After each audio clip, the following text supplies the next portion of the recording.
Thomas had never been the first operation. He hadn't even been second. What shed number 17 contained was evidence of several attempts to create a tank engine with Thomas's DNA.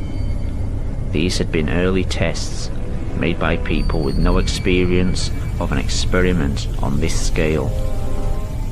Ill-planned and unprepared, these procedures had used DNA from the human Thomas and had been as much the real Thomas as the tank engine the world had come to know and love. To us, Thomas the Tank Engine had been the Thomas we all knew as a boy. Part of the family the whole island's population had known and respected since Wilhelm first arrived.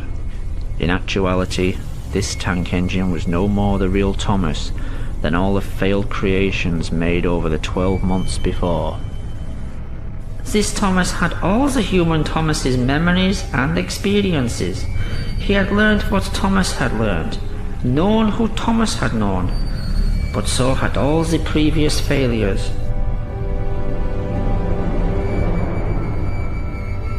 Wilhelm and Hans Goetze had to learn through trial and error how to bring their Thomas back from the dead.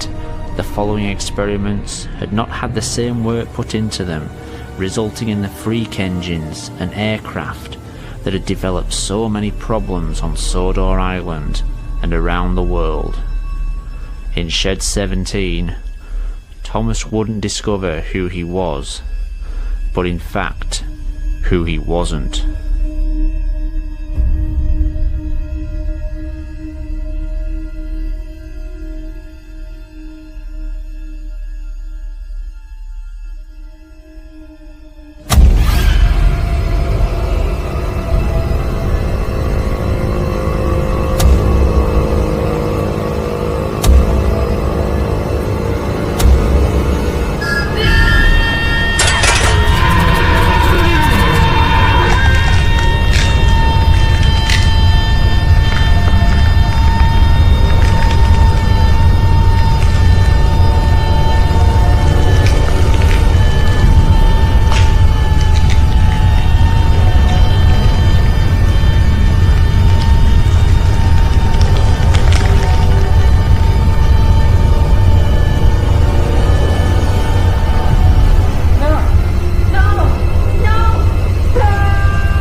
He had no idea he was only one of many clones.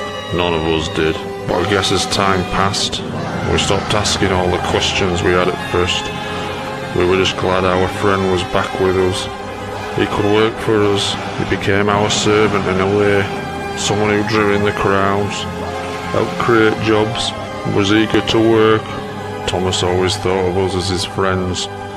Sadly, over time we came to think of him as just really useful.